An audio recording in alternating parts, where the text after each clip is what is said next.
Então, a gente vai começar a conversar sobre o sistema nervoso entérico, tá? Que é uma parte do sistema nervoso periférico, e depois a gente vai conversar especificamente sobre a motilidade, né? E aí a gente vai falando sobre a motilidade em cada uma das regiões, tá? Então, o sistema nervoso entérico,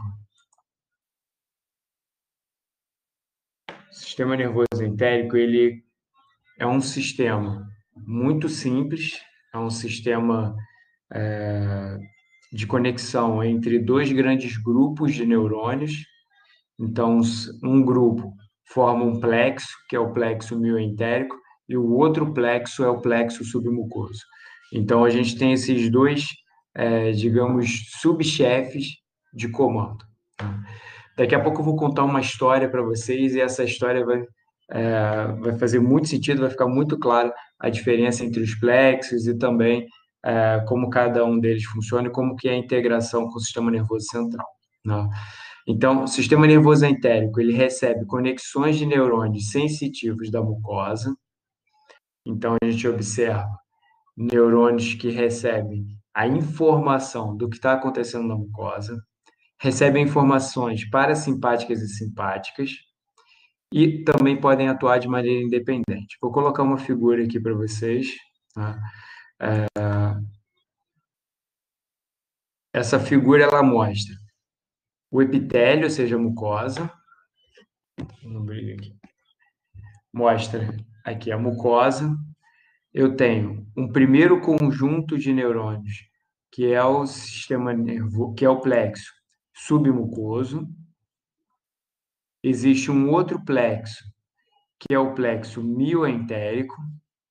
E esses plexos, eles se conectam entre si, então a gente observa as conexões entre eles, tá? Ou seja, o plexo mioentérico fazendo comunicação com o plexo submucoso e vice-versa. Então, aqui, ó, neurônios mandando projeções lá para cima.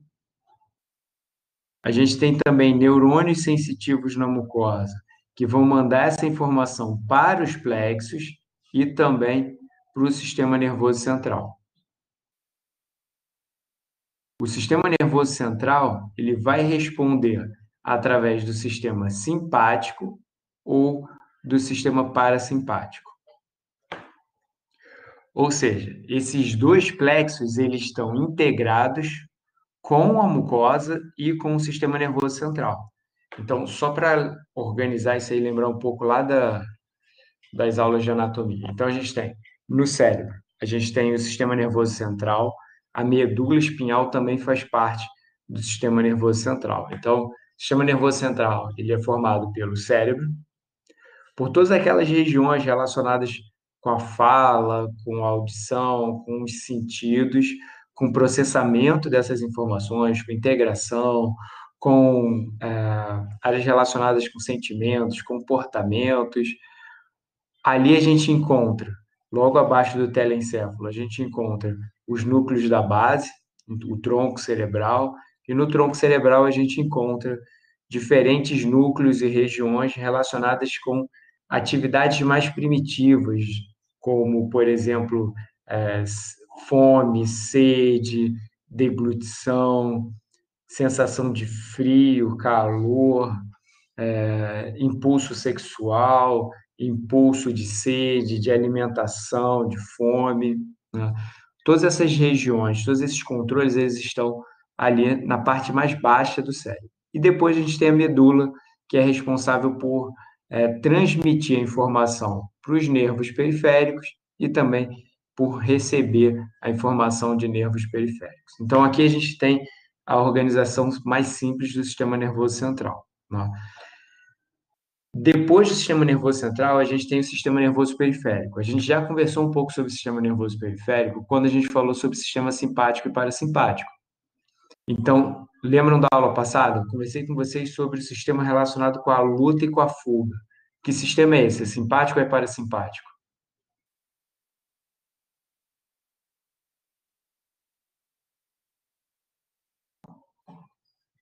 Isso, muito bom. O sistema simpático é aquele relacionado com a fuga e com a luta.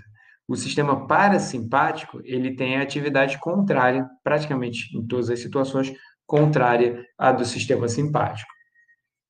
Então, ambos interagem com o sistema nervoso entérico, ou seja, esses dois sistemas periféricos, eles se integram não só com atividade cardíaca, com o músculo piloeretor, como a gente viu na aula passada, mas também com os neurônios que formam esse sistema nervoso entérico.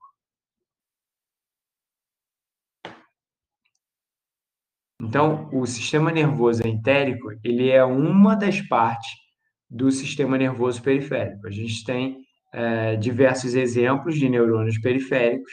Os neurônios periféricos podem ser, por exemplo, como a gente viu lá nas primeiras aulas, neurônios sensitivos. Então, um neurônio sensitivo, ele faz parte do sistema nervoso periférico, que está lá na superfície da pele. Lembra do exemplo da menina que tocava na superfície quente e depois retirava a mão? Então, esse neurônio periférico, ele vai perceber a informação e vai levar para a medula, que já faz parte do sistema nervoso central. Aqui a gente tem uma característica muito parecida com essa, que são esses neurônios sensitivos. Eles vão perceber a informação lá na mucosa e vão levar essa informação também para o sistema nervoso central. Ou eles levam diretamente para o sistema nervoso central, ou, na verdade, ou não, e eles levam também para os plexos. Então, vamos entender como isso tudo está integrado. Tá? Todas as células aqui, a gente vai ter sempre a recepção da informação num local e a passagem da informação para outra região ou dentro da própria região. Então, o neurônio sensitivo, ele tem seus dendritos aqui na mucosa, mas os seus terminais nervosos, eles estão ou no plexo submucoso, ou no plexo mioentérico, ou lá na medula. Então, aonde eu libero os neurotransmissores, aonde eu me comunico, ou seja, onde o neurônio se comunica, é para onde essa informação lá vai passar. Então, a informação obtida lá na medula, desculpa, lá na mucosa, ela vai ser passada para a medula e também para os plexos. Então, se passar um conteúdo alimentar aqui, se, por exemplo, houver uma distensão da parede aqui, por exemplo, do esôfago, vamos supor que eu esteja falando aqui do esôfago, essa mucosa ela vai ser distendida, e quando essa mucosa for distendida, neurônios sensitivos vão perceber, ou seja, é como se eu tivesse a sensação tátil de componentes ali. E não é somente a sensação tátil, não é só o deslocamento mecânico que esses neurônios percebem. Eles podem perceber também variação de pH, variação de osmolaridade. Então, eles percebem a presença de alimentos ali. Variação térmica também é percebida. Então, a gente consegue observar que eles identificam a presença ou ausência de conteúdo alimentar ali. Então, essa presença de conteúdo alimentar, ela é informada aos demais plexos, ao plexo submucoso e ao plexo mioentérico. Por enquanto, está tranquilo? Dúvidas? Professor, tu explicou o que são esses plexos aí? Que eu Isso, é o viajei. próximo passo. Ah, tá, beleza. Então, ó, a gente já sabe como que é a comunicação entre cada uma das regiões, ou seja, o sistema nervoso entérico, que é formado pelo plexo mioentérico e pelo plexo submucoso, eles se comunicam entre si. Então, por exemplo, ó, esse neurônio aqui, ó, ele faz comunicação com neurônios do plexo mioentérico e com neurônios do próprio plexo submucoso. E ele também faz conexão com a região da submucosa. Aqui a gente tem neurônios que fazem comunicação entre si, mas também neurônios, como esse daqui, ó, que vão se comunicar com o plexo submucoso.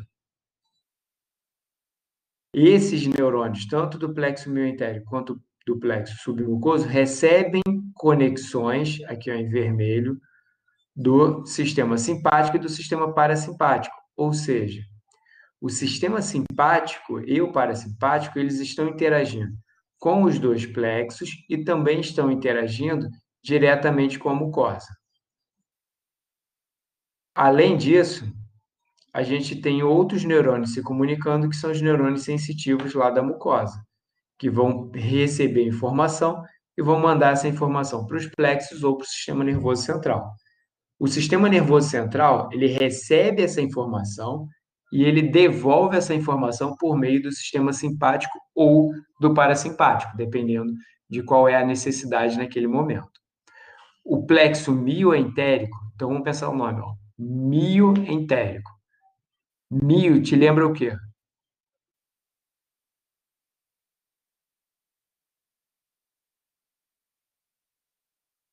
Mio vem de músculo.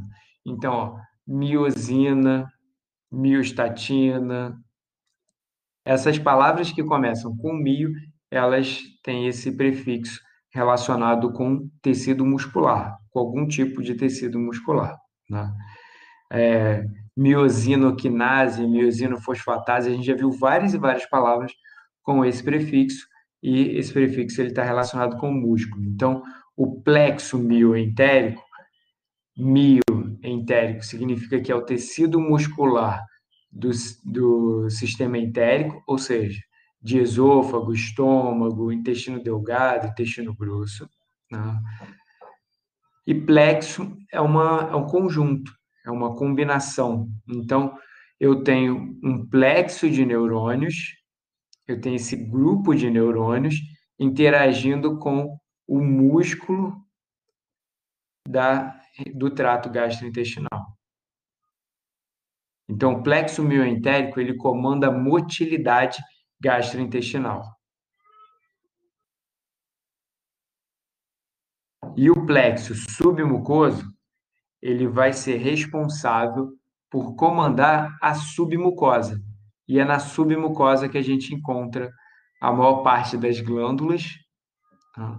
E ele vai comandar também glândulas maiores, como, por exemplo, glândulas anexas ao trato gastrointestinal.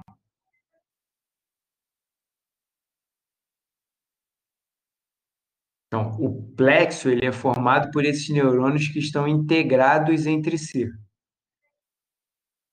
Então, no corte histológico, a gente observa um grande grupo de neurônios se comunicando entre si, formando o plexo mioentérico. E outro grupo de neurônios se comunicando entre si que formam o plexo submucoso. Sim. Então, são esses conjuntos de neurônios interconectados, né? Bom, então a gente já sabe o que significa cada termo, para onde eles se comunicam, de onde eles recebem informação. Agora vamos entender como que o sistema todo funciona de maneira muito bem organizada, tá?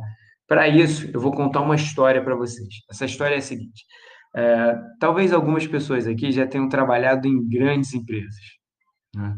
Ou empresas com uma grande hierarquia, ou até mesmo tenham trabalhado em empresas pequenas, né? Mas mesmo numa empresa pequena, existe uma hierarquia que pode ser simplesmente do dono, gerente e funcionários, tá? Mas vamos fazer aqui uma comparação, uma metáfora com uma grande empresa. Pode ser uma empresa, por exemplo, não sei, uma empresa como, sei lá, o Mercado Livre, Correios, alguma empresa de entregas, por exemplo, tá? Então, vamos lá. A gente tem nessa empresa o primeiro nível de gerência. Esse primeiro nível de gerência, ele é o sistema nervoso central, é quem comanda tudo. Vai comandar a contabilidade, vai comandar o RH, vai comandar o setor de logística, vai comandar tudo, tá? Vai comandar toda a empresa. A gente pode pensar também como se fossem os donos da empresa, ou o dono da empresa, ou o CEO da empresa, tá? Então, o CEO da empresa é o sistema nervoso central, né? Então, tá lá, nossa empresa trazendo isso para o nosso corpo, isso vai representar o cérebro. Então, o cérebro, ele é o CEO, ele é o dono dessa empresa, né? A gente tem os diversos setores da empresa. Então, se eu estiver falando, por exemplo, dos Correios ou do, sei lá, do Mercado Livre, a gente tem o setor de RH, a gente tem o setor financeiro, a gente tem o setor de publicidade, a gente tem o setor de logística. Então, cada setor tem o seu chefe. Então, o chefe, ele está subordinado ao CEO da empresa, ao dono da empresa, tá? E ele tem uma certa autonomia, ou seja, ele comanda os seus funcionários, mas ele obrigatoriamente ele precisa prestar conta para o dono da empresa, para o CEO da empresa. Então, um subchefe, ele não pode simplesmente tomar decisões e essas decisões ficarem para ele sem nenhum tipo de informação, sem nenhum tipo de comunicação ao, ao dono da empresa. Aí vocês vão se perguntar, Sérgio, mas então todas as tomadas de decisão ele precisa informar?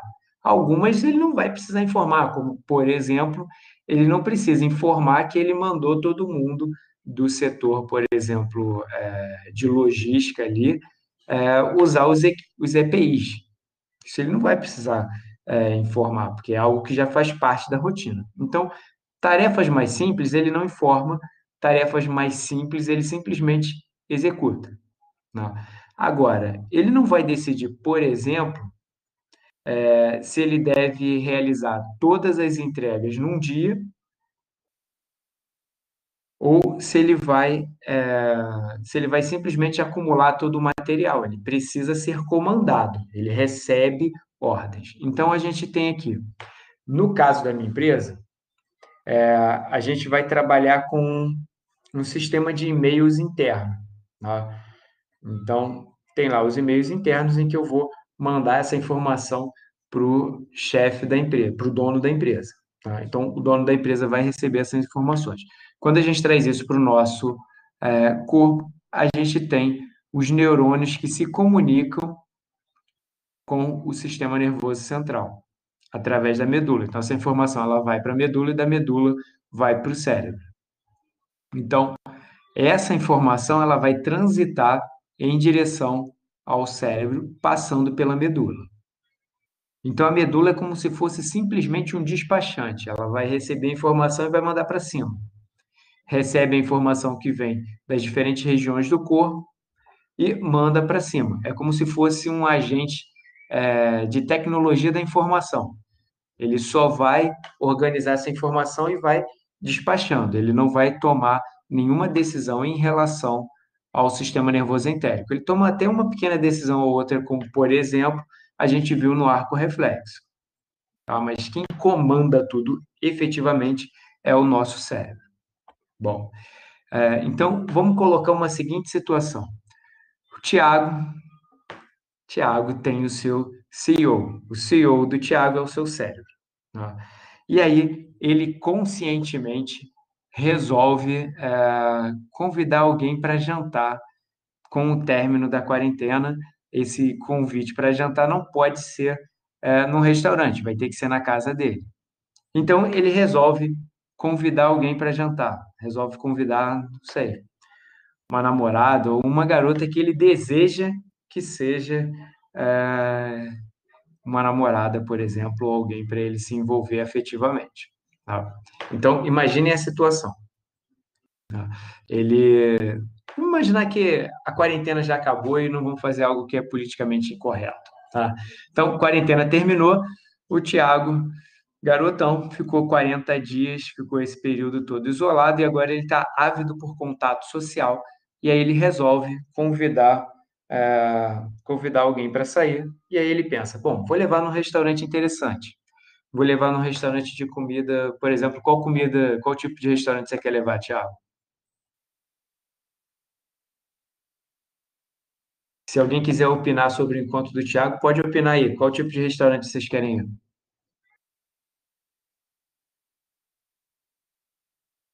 Pô, sei lá, cara. Italiano, japonesa,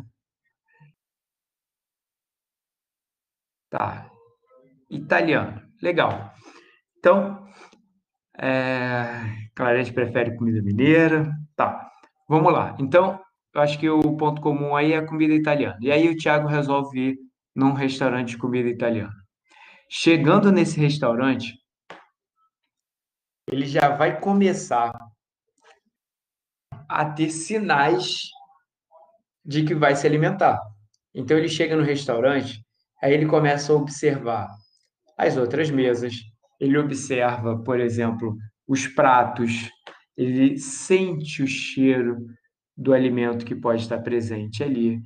Ele, por associação, ele sabe que aquele ambiente é um ambiente relacionado com alimentação.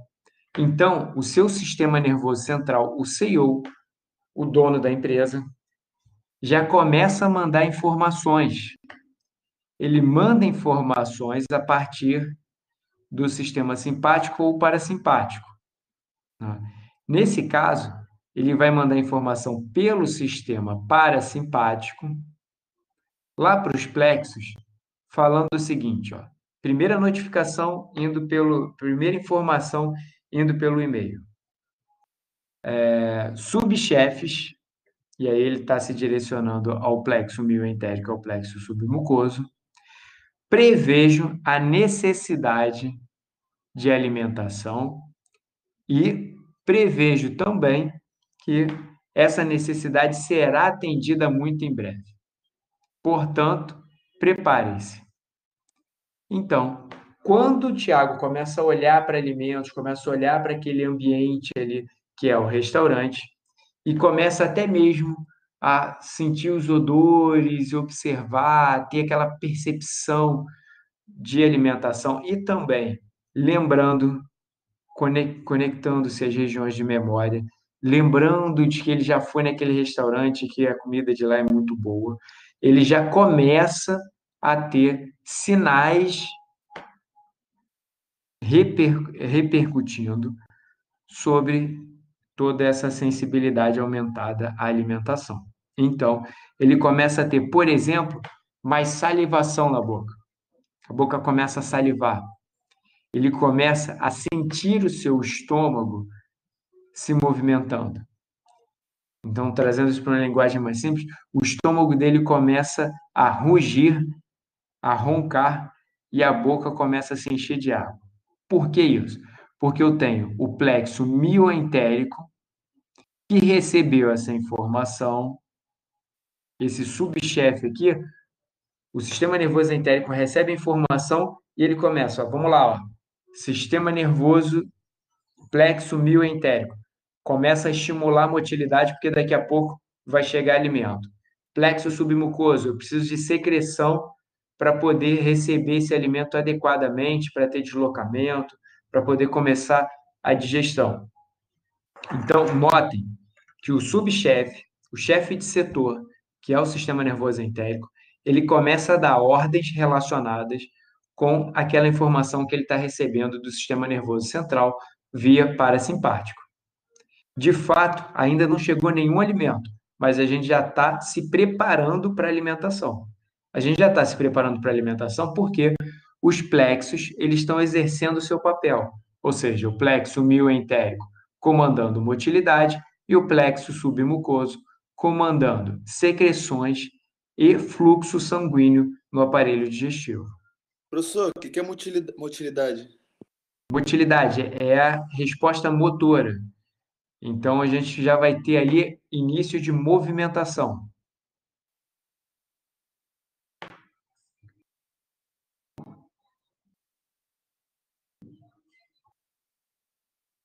Isso, Igor, sistema nervoso parasimpático, ele é o antagônico ao sistema simpático.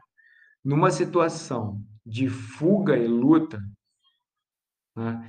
Bárbara, daqui a pouco você vai poder assistir o vídeo, aí você anota com calma assistindo o vídeo para revisar. Tá?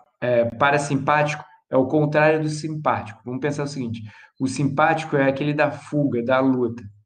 Para fugir e lutar, eu não preciso salivar, eu não preciso de movimentação estomacal, por exemplo. Então, quem comanda, quem aumenta a atividade do aparelho digestivo, em geral, é o sistema parasimpático. Tá?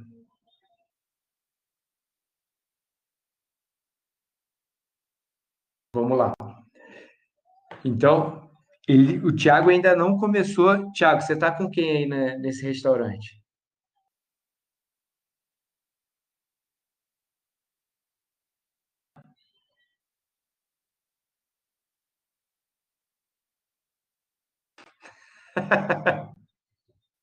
Eu tô com o quê? Eu tô com o quê? Eu não entendi. Você está A comida acompanhado de seria? quem, cara? Ah, da minha namorada. Ah, tá. Achei que você ia falar o Igor.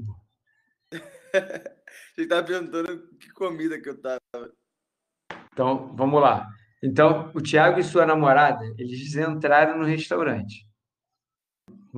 Então, estão os dois ali no restaurante. E o chefe já começou a mandar informação, já começou a mandar, ó, plexo mil, o subchefe, o sistema nervoso entérico, já está comandando, ó, seus funcionários. Vamos lá, motilidade, ou seja, movimentação e secreções. Não precisa trabalhar na carga máxima, mas já começa a se preparar, já começa a ter um mínimo de atividade secretora, aumenta o fluxo sanguíneo, aumenta a movimentação. Tá? Bom, aí o Tiago e a sua namorada eles sentam à mesa, o garçom oferece o cardápio e eles começam a analisar ali o cardápio.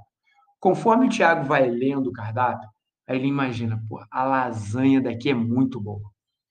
O nhoque também é muito bom. E aí ele começa a ponderar qual, qual prato ele vai pedir, qual valor está dentro do orçamento dele, qual ele acha que é mais adequado para ele e sua namorada. E ele vai compartilhando dessa decisão com a sua namorada. Então, esse casal começa a conversar sobre o que cada um vai pedir, ou se eles vão pedir um prato para dividirem, se vai solicitar uma entrada, se não vai ter entrada. Bom, nesse momento, notem que é provável que algumas pessoas aí, só de ouvirem eu falar de lasanha, aquela lasanha gratinada, bonita, aquele nhoque, um aroma saboroso com algumas ervas. Então, só de vocês ouvirem eu falando aqui, ó, já tem gente se denunciando, ó, tem gente que já está salivando, tem gente que já está sentindo motilidade gástrica, tem gente que já está tendo respostas do plexo mioentérico e do plexo submucoso. Notem,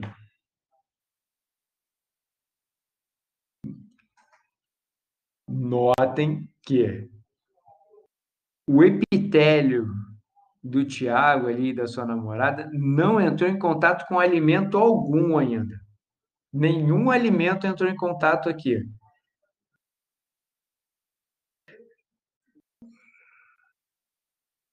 Então, ó, não chegou lasanha de berinjela, não chegou é, nada aqui, não chegou salada, não chegou absolutamente nada. Então, ó, esses neurônios aqui, ó, eles não estão respondendo ainda. Quem tá ativo é o plexo mioentérico e submucoso a comando do dono da empresa, a comando do CEO, que é o sistema nervoso central. Então, tudo isso só está acontecendo porque o seu cérebro está mandando informação para os plexos para que eles trabalhem.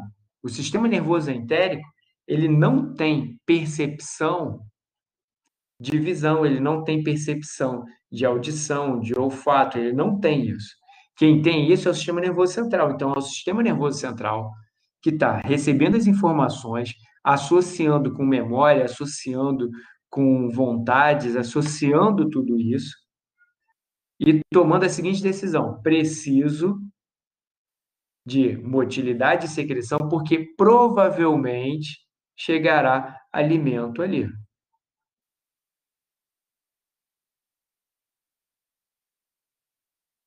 Então, quando vocês aí estão ouvindo eu falar e estão salivando, é porque o cérebro de vocês está imaginando, está associando, está lembrando de alimento e está mandando essa informação para o sistema nervoso entérico.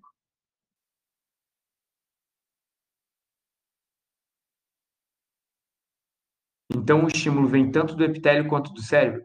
Sim, o estímulo, a informação, ela vai chegar de diferentes caminhos. Por enquanto, ela só está vindo do cérebro. Daqui a pouco eu vou colocar esses neurônios sensitivos da mucosa para trabalharem também.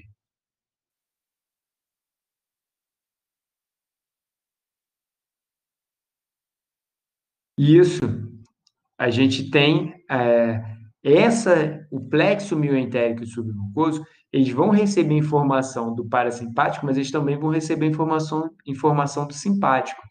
Então, quando você observa essa sensação de frio na barriga, isso é uma resposta ao estímulo que veio do sistema simpático, não do sistema parasimpático. Tanto é que você não faz uma confusão dessa situação que a Emília está colocando com fome.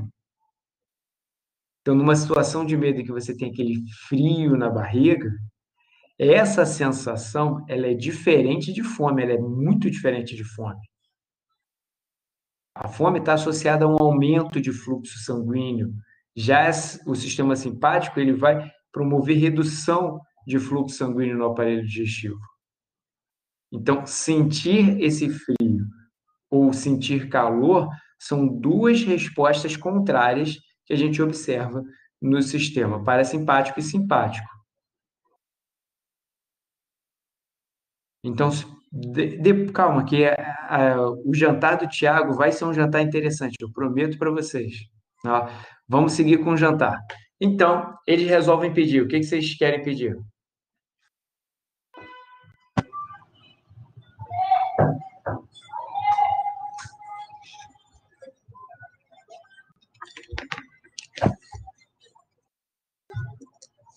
Fettuccine. Tiago, apesar do meu estímulo, ele escolheu fettuccine. Muito bom. Então, o Tiago vai lá e pede fettuccine. Bom, Luiz, eu espero que você tenha tomado café da manhã agora. Então, essa fome, ela realmente, ela é psicológica. Vou pegar essa fala da Luísa aqui e vou definir dois termos para vocês que a gente vai trabalhar bastante ao longo do semestre, que é a fome e outro termo que eu preciso definir é o apetite. Então, quem tem fome simplesmente come. Eu fico falando isso, mas quem tem fome come.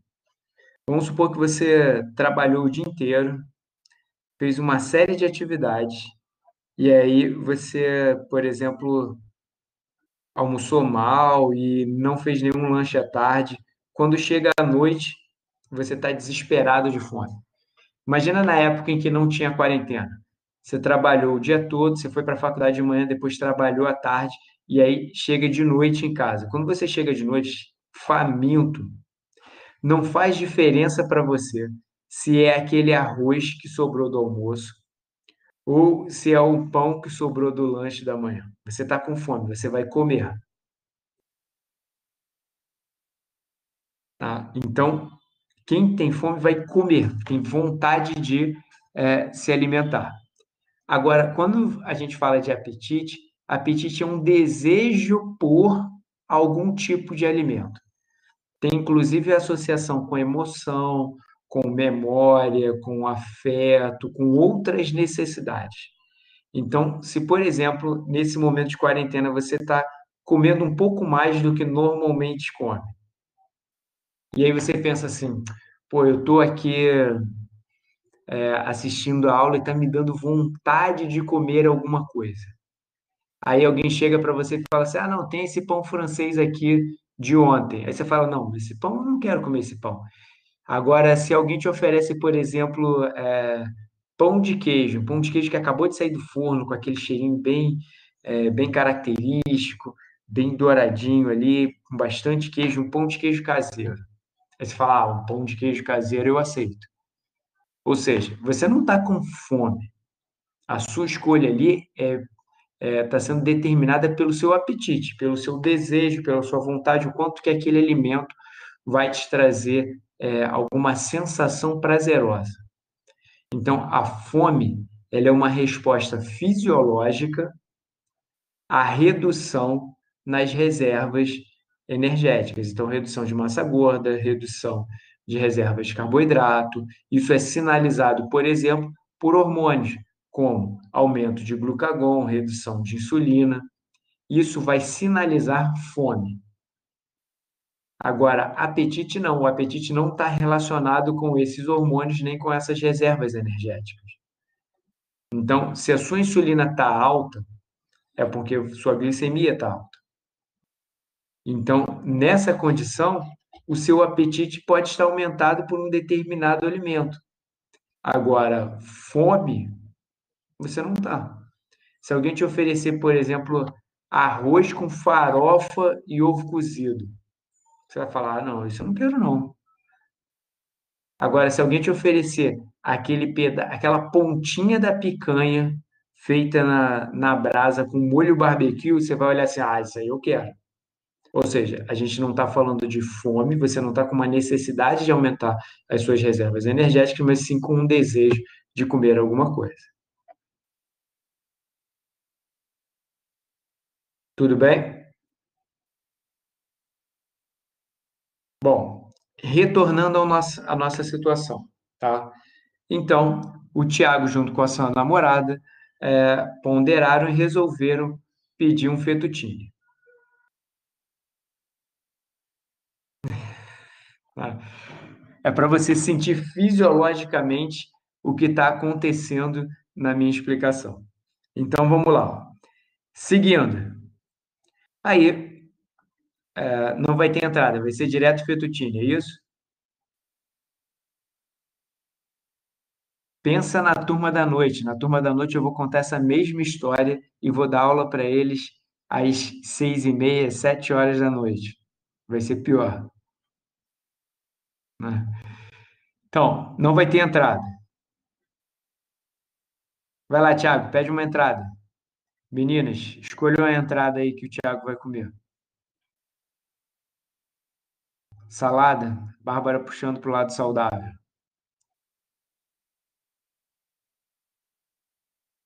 Tudo bem, vamos lá. Então, a Bárbara escolheu a salada. Então, ali vocês começam a se alimentar da salada, tá?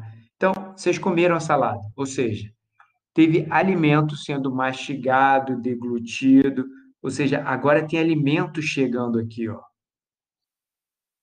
Tem alimento chegando e entrando em contato com o epitélio, por exemplo, com a mucosa do estômago. Então, está chegando conteúdo lá no seu estômago. Os neurônios sensitivos começam a perceber a presença de alimento ali. Então, eles vão mandar essa informação para os plexos, para o sistema nervoso entérico e também lá para o sistema nervoso central. Ou seja, a gente recebe a informação de que tem conteúdo no estômago. Só que essa informação ela é fraca, porque foi só uma salada ali muito bem temperada, com ervas, com diferentes tipos de folhas, ali com um pouco de crouton, alguns grãos talvez.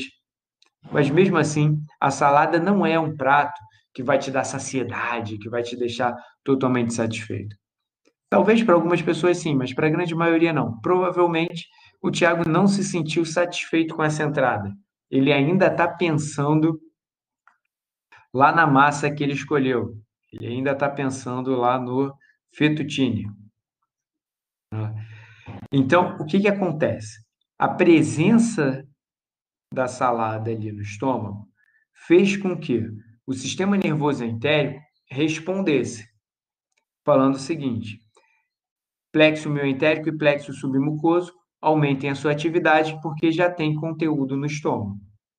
Então, a atividade aumentou, chegou num segundo nível. A gente tinha uma atividade basal só quando estava pensando, e agora a gente já tem uma atividade franca, ou seja, maior fluxo sanguíneo no estômago, maior motilidade. Eu vou dar o exemplo do estômago, mas isso vale para outras regiões também, tá? Então, ali no estômago, eu vou ter mais fluxo sanguíneo, mais contrações e, inclusive, mais secreções sendo liberadas. Bom, nesse momento, o sistema nervoso entérico manda informação lá para o cérebro. Então, o subchefe, que é o sistema nervoso entérico, mando um e-mail, notifico que existe uma pequena quantidade de alimento chegando ao estômago. Então, o seu cérebro recebe essa informação. Então, nesse momento, a sua fome começa a ficar inibida. Você já não está mais com aquela fome avassaladora que estava antes. A sua fome ela reduziu um pouco, mas você ainda tem fome, porque a sua glicemia não subiu ainda, você ainda não teve aumento de hormônios relacionados com excesso de energia. Por exemplo, leptina não subiu, insulina não subiu, glucagon continua elevado. O glucagon não foi, por exemplo, inibido. Então, você está pronto para receber, nesse momento, o segundo prato. Então, agora chega o prato principal, seu fettuccine.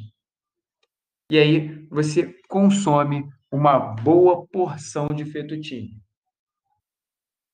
Essa massa que você consumiu, ela vai chegando ao estômago, mas agora com um estímulo mecânico bem maior do que a salada. Concordam comigo que uma massa chegando ao estômago vai gerar muito mais estímulo mecânico do que uma salada.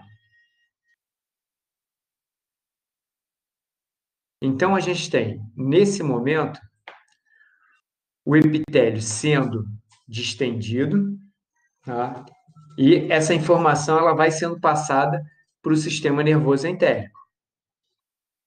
Então, o sistema nervoso entérico, esse subchefe, ele vai dar a seguinte comando, ele vai dar o seguinte comando: plexo mioentérico submucoso, estamos numa situação ótima de trabalho. Então, executem o que vocês sabem fazer. Então, vai aumentar fluxo sanguíneo, atividade muscular lisa ali do estômago. Secreções, então vai estar tudo trabalhando a pleno vapor. Então, a gente tem a carga de trabalho standard ali, o padrão de atividade muscular e secretora. Além disso, um e-mail é enviado lá para o sistema nervoso central. O e-mail diz o seguinte: caro CEO, informo-lhe que o estômago está com a sua capacidade máxima atingida. Ou o estômago está repleto de alimentos. Estou comandando o sistema nervoso, o plexo mioentérico e o plexo submucoso, a trabalhar intensamente.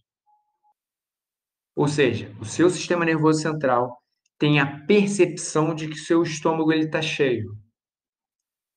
Nesse momento, é de se esperar que a sua fome seja totalmente inibida.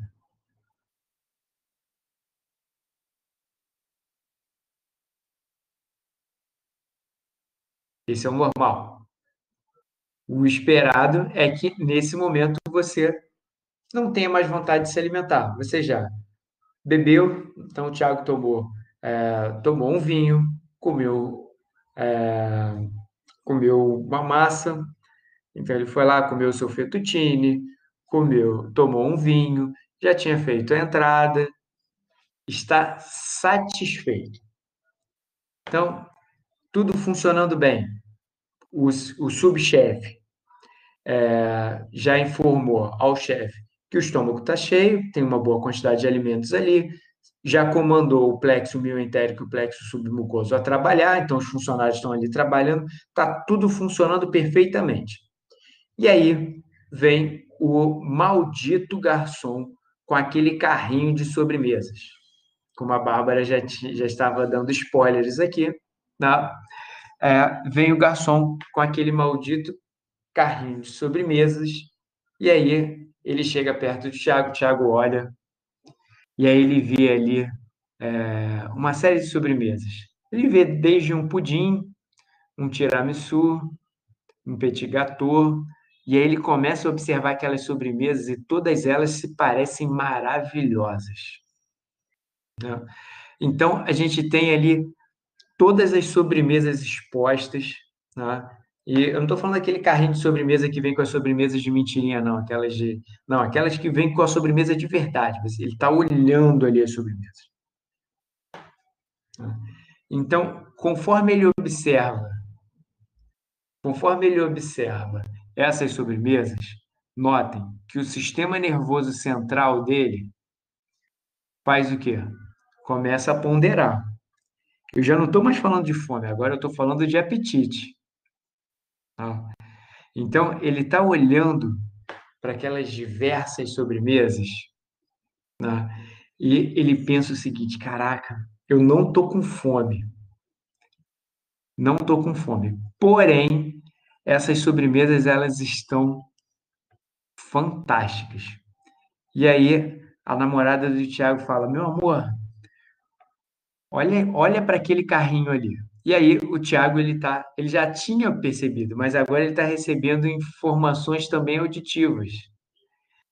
E aí ele pensa o seguinte, ele já começa a fazer associações das mais diversas.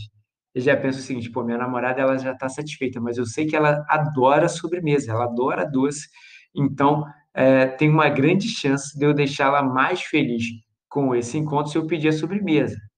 E, além disso, ele está pensando, pô, essa sobremesa deve estar realmente boa, né? Então, o que que vai acontecer? Nesse momento, o sistema nervoso central dele, chefe da empresa, quem decide se ele vai comer ou não, tá? Vai mandar informação lá para o sistema nervoso entérico. Vai falar, ó, sistema nervoso entérico, se prepara porque vem aí mais sobremesas. Nesse momento, o sistema nervoso central, ele recebe essas informações, né? E ele vai atuar. Ele vai saber o que ele sabe fazer. Ele vai fazer o seguinte: é, ele vai pegar e vai falar o seguinte, ó, plexo mioentérico e plexo submucoso, se preparem porque vem mais alimento aí. Mas ele não vai tomar essa decisão, ele não vai seguir as orientações do chefe sem ponderar, tá? Então, o que que ele vai fazer? Ele vai pegar e vai mandar uma resposta para o chefe falando o seguinte, ó, recomendo que não seja feita nenhuma alimentação nesse momento, porque o estômago já está cheio e os plexos mioentérico e submucoso estão em pleno funcionamento. Então, ele deu a informação para o cérebro de que ele não precisa se alimentar. Porém, o Tiago, frente a essa situação, ele vai tomar uma decisão. Tá? Então, o cérebro ele recebe informações das mais diversas. Ele recebe informações, por exemplo, lá do aparelho digestivo, dizendo, ó, quem manda essa informação para o cérebro está aqui, ó, sistema nervoso entérico. O sistema nervoso entérico ele vai mandar essa informação para cima. Esse chefe de setor, que é o sistema nervoso entérico, vai mandar a informação lá para o CEO, vai mandar o e-mail, vai falar, ó, recomendo fortemente que não seja feita nenhuma alimentação nesse momento, porque eu já estou satisfeito. Aí ele manda até em anexo o e-mail anterior. No e-mail anterior, ele dizia que o estômago estava cheio do, por causa do fettuccine com a salada. Então, a salada mais o fettuccine fez o estômago dele ficar cheio.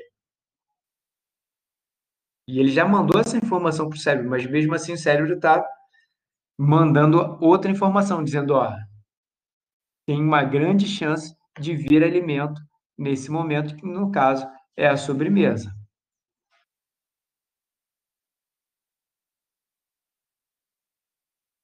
Tudo bem, Miriam? Tá. Então, agora é a tomada de decisão. Igual tem aqueles filmes interativos no Netflix, é, então, epitélio é o epitélio. Aqui é epitélio.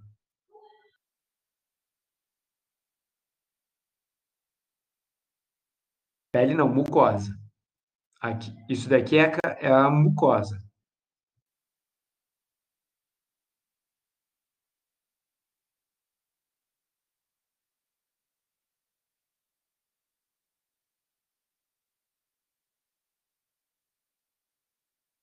Do estômago, por exemplo.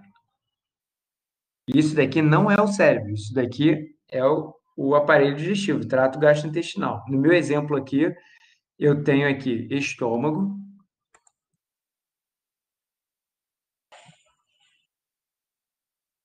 Vou mudar a cor aqui. Vou deixar em vermelho mesmo. Ó, aqui eu tenho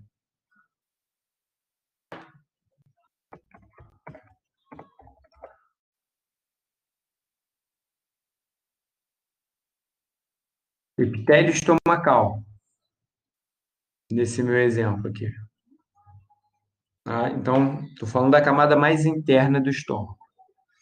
Bom, então, agora cabe a decisão. Igual eu estava falando anteriormente, no Netflix você tem a escolha do que vai acontecer. E aí, qual é a escolha de vocês? O Thiago vai pedir a sobremesa ou não vai pedir a sobremesa?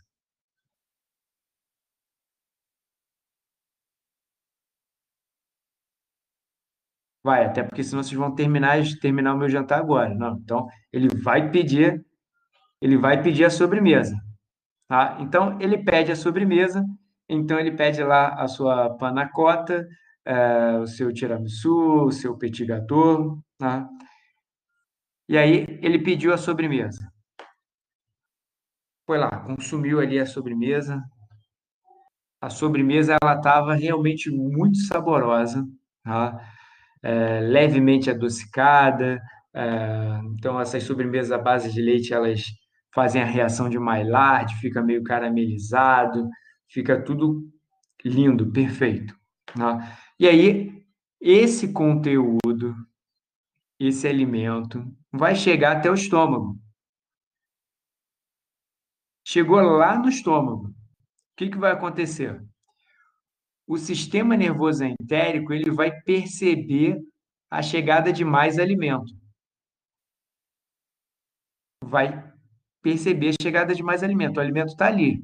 Ele sugeriu ao chefe, ao cérebro, que não mandasse mais alimento, mas mesmo assim o cérebro mandou mais alimento.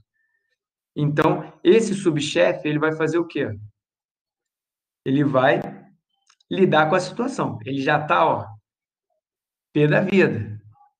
Ele falou, falei para o chefe não mandar mais comida, mas mesmo assim ele mandou. Mas ele vai fazer o quê? Ele não é o Professor, dono da empresa, ele não toma a decisão final. Ele não toma a decisão final. Então, o que ele faz? Chega para o sistema nervoso, ele aceita, mas ele tem um certo limite. A gente vai ver que ele tem um certo limite. Ele chega para o plexo mioentérico e fala o seguinte: plexo mioentérico trabalha mais do que você já estava trabalhando. Eu sei que você já está sobrecarregado, mas mesmo assim, aumenta a motilidade. Chega para o plexo submucoso e fala, ó, aumenta o fluxo sanguíneo, aumenta as secreções gástricas, porque tem mais alimento chegando. E ele vai subir o tom nesse e-mail para o sistema nervoso central. Ele vai mandar um e-mail, ou seja, essa informação vai subir, ó, vai lá para o sistema nervoso central. Ele vai falar o seguinte, ó, mesmo com as recomendações anteriores, foi enviado mais alimento e esse alimento será processado, ou seja, comandei o plexo mioentérico para trabalhar no seu nível máximo e o plexo submucoso também para trabalhar no seu nível máximo. Recomendo fortemente, reiterando o e-mail anterior, que não deve ser enviado mais alimento, pois estou na capacidade máxima. Ou seja, é aquela situação em que o estômago ele está no teto, ele está no máximo ali. Ele está no máximo. Você sente que comeu mais do que deveria.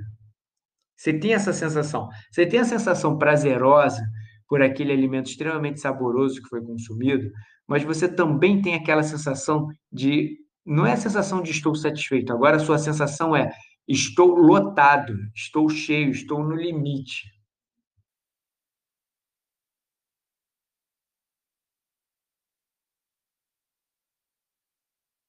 Calma que eu vou chegar no refluxo. Vou chegar lá. Sem spoilers.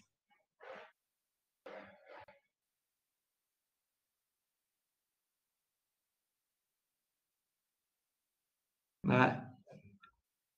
Ou, se- ou seja, aquilo que eu estava falando antes do que é fome, do que é apetite, ficou bem claro nessa situação. Enquanto ele estava comendo a salada e o fettuccine, a gente tinha uma condição de fome. Acabou de comer o fettuccine, a fome está inibida. Os sinais de saciedade já foram enviados para o cérebro. Só que mesmo assim, por causa do apetite, o Tiago resolveu comer o panna cotta. E aí o que que aconteceu? O corpo respondeu, ou seja, o sistema nervoso entérico respondeu para o sistema nervoso central, para o chefe da empresa, falando, ó, já estou no limite, não dá mais, já estou no teto aqui, ó, já estou no limite, tá bom, ó, fechou, não dá mais, por favor, não repita isso no futuro. Mas quem é o dono da empresa? Quem é o CEO da empresa?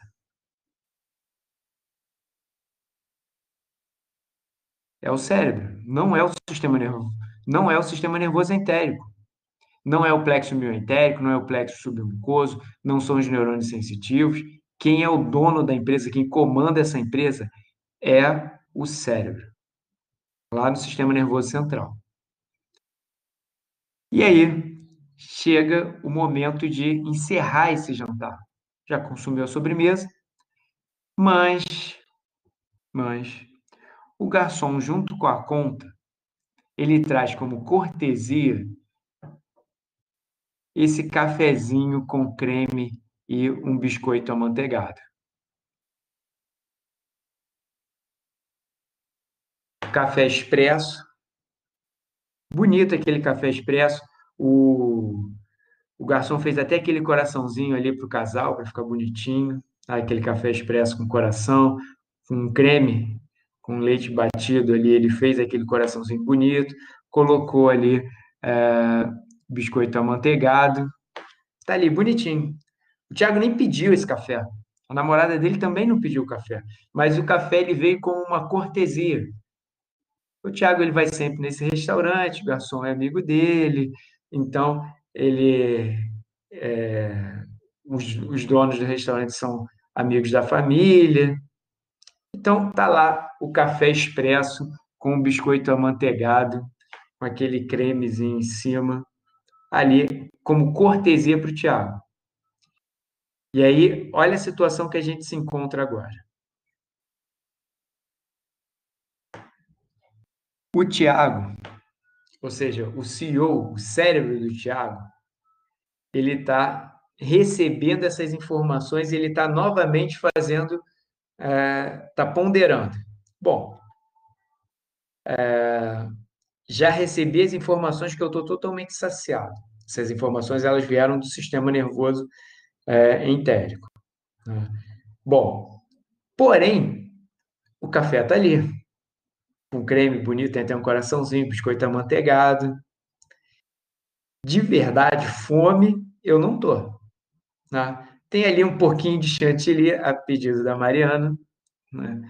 Então tem ali aquele chantilly bonito que foi passado no, foi maçaricado esse chantilly, então ele está ali levemente dourado, um pouco caramelizado, né? Então o Tiago olha para aquele café expresso e o cérebro dele está ponderando nesse momento: vou comer ou não vou comer? E aí ele vai tomar a decisão de vocês. Ele vai tomar esse café com chantilly, esse café expresso com chantilly, biscoito amanteigado ou não?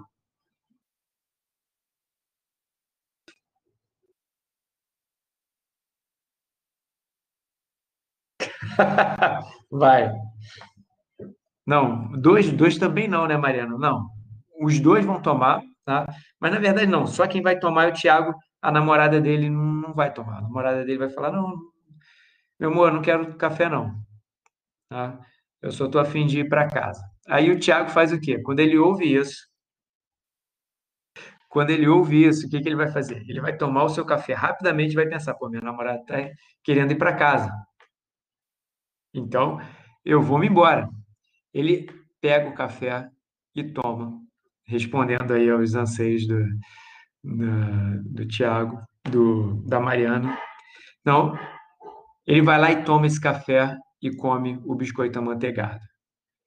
Nesse momento, o conteúdo ali chega ao estômago, esse alimento chega ao estômago, e o sistema nervoso entérico, sabe aquele subchefe, igual o Moro, falou: não aguento mais, vou chutar o balde? É exatamente isso que ele faz. Ele fala o seguinte, ó, primeiro ele manda, primeiro ele manda a informação lá para o sistema nervoso central e fala, ó, apesar das diversas recomendações, apesar das diversas recomendações, mais alimento chegou até o estômago, sendo que não há capacidade gástrica suficiente para comportar esse volume todo de alimentos. Portanto, não me resta outra opção a não ser, e aí, duas opções: ou tem refluxo ou tem contraperistalse. Né? O que que vai acontecer? O Thiago toma aquele café e agora ele não está se sentindo saciado, ele não está se sentindo cheio, não. Ele está passando mal agora. Porque tem mais conteúdo do que cabe no estômago. Então, o sistema nervoso entérico comanda o plexo mioentérico a realizar um máximo de motilidade que é possível. E o esfíncter esofagiano inferior, ele não consegue sustentar toda essa pressão. Somado somado ao volume alimentar, ainda tem secreções que o plexo submucoso está estimulando que sejam liberadas. Ou seja, o Tiago, nesse momento, ele começa a se sentir muito mal. Ele tem ali alguns momentos, menos de um minuto, então ele levanta e sai correndo para o banheiro. Tá? Deixa a sua namorada sentada à mesa sem entender nada e parte desse conteúdo estomacal agora ele vai ser colocado para fora, ou seja, vai exercer a contraperistalse. É só um termo bonito para falar que o Thiago vai chegar no banheiro e vai vomitar. A minha namorada aqui está se divertindo com a história também.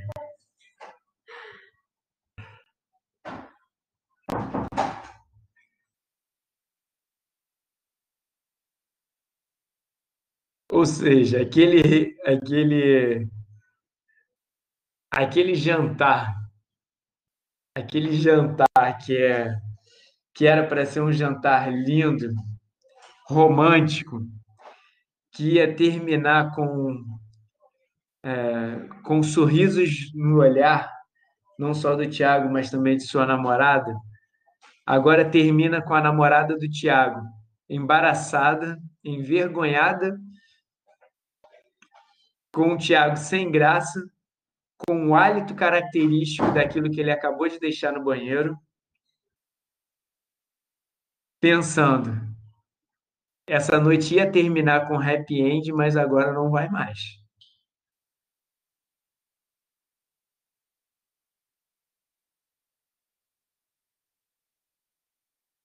Não, mas eu não sou garoto, né? Eu não vou dar um mole que o Thiago deu e tomar esse café com creme e biscoito amanteigado, né?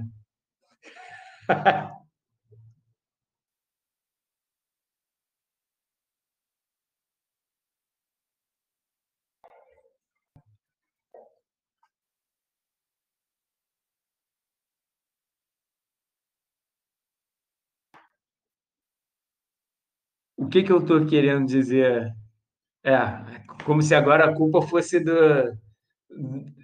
A culpa é do chantilly, que é. Eu acho que foi a Mariana que pediu chantilly, não foi?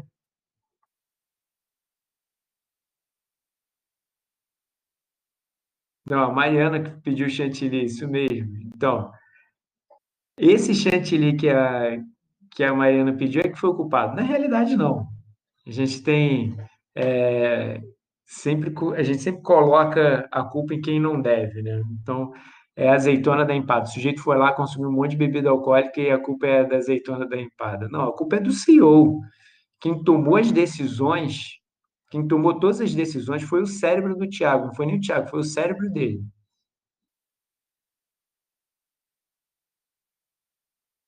O cérebro do Thiago tomou as decisões.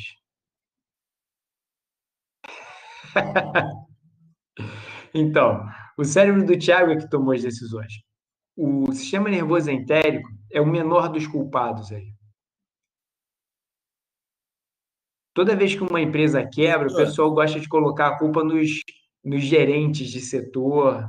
Então, por exemplo, tá time me de ouvindo? futebol. O time de futebol está indo mal. Quem é o culpado? O culpado é o técnico. O técnico já está falando há maior tempão para o dono do clube, falando, ó, com o time que tá, o Vasco vai ser rebaixado de novo. Com o time que tá, o Vasco vai ser rebaixado de novo.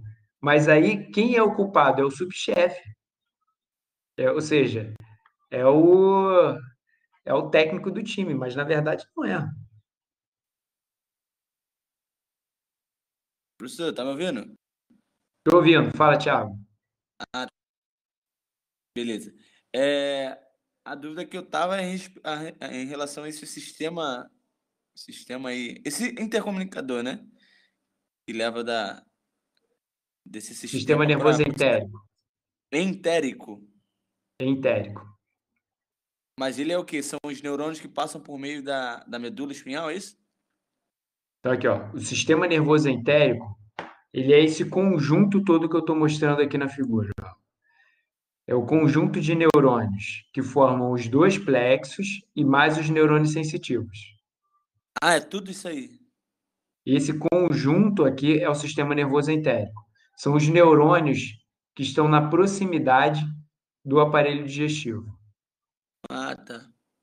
Então, eles formam o sistema nervoso entérico, que é composto pelos neurônios sensitivos, por neurônios do plexo submucoso e do plexo mioentérico. Entendi. Tudo bem? Qual que é a função Volta aí aquela imagem lá, pra eu ver o nome. A função do mucoso lá, do submucosal. Do Isso. Então aqui, ó, plexo submucoso, ele controla a secreção e fluxo sanguíneo local. Ah, tá, beleza. Então, quando você sente o seu aparelho digestivo, o seu estômago, por exemplo, inchado, quente, logo após uma refeição, isso é uma resposta do plexo submucoso, porque ele está aumentando o fluxo sanguíneo e também aumentando as secreções. O plexo mioentérico é quem comanda o músculo liso, tá? O músculo liso do aparelho digestivo.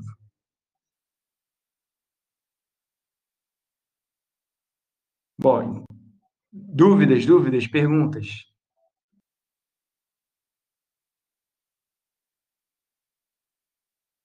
Tá, vamos falar da namorada do Thiago. Tá? A namorada do Thiago não passou mal.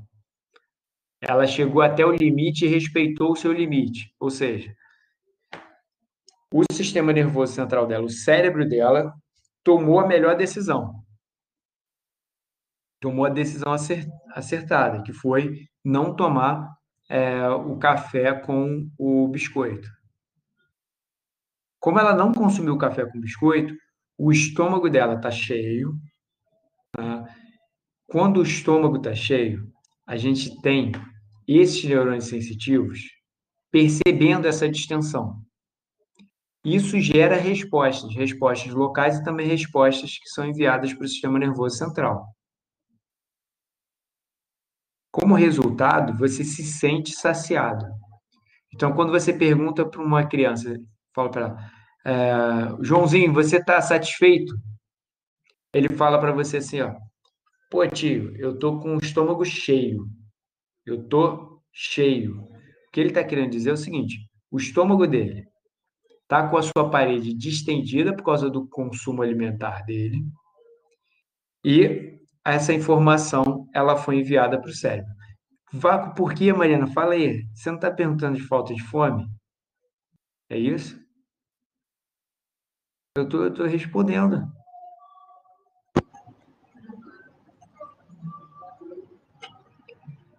Perdi alguma coisa aí? Ah, tá. Quando a pessoa não comeu. Ah, tá. Porque você perguntou de falta de fome, eu entendi errado, então. Vamos lá. A pessoa não comeu. Não tem nenhum conteúdo no estômago. A fome, ela é percebida, ou seja, a fome não, vou mudar o termo. Os sinais da falta de energia, os sinais desse jejum, eles são enviados para o cérebro. Esses sinais, eles são sinais principalmente hormonais. Então, a gente tem principalmente hormônios e substâncias chegando até especificamente o hipotálamo, e o hipotálamo, ele é o centro regulador da fome e da saciedade. Ele regula outras homeostasias no nosso corpo, como, por exemplo, sede, calor, frio. Ele regula equilíbrios, por exemplo, de sódio na corrente sanguínea, eletrólitos, né? Mas, em relação à fome, é ele que faz esse comando. A gente vai ter uma aula, como fome e saciedade ela é muito importante para o nutricionista, a gente vai ter uma aula só sobre controle de fome e saciedade. Ou seja, lá no cérebro, o que está acontecendo e está fazendo com que a gente tenha fome, tenha apetite, tenha saciedade. Eu vou desmembrar, vou contar sobre os núcleos que existem no hipotálamo, o que cada um deles faz, para que a gente consiga entender os processos de fome e saciedade. Isso é daqui a 2 ou 3 aulas, dependendo de como a gente estiver caminhando aqui. Em 2 ou 3 aulas a gente vai ter essa aula sobre fome e sobre microbiota intestinal também.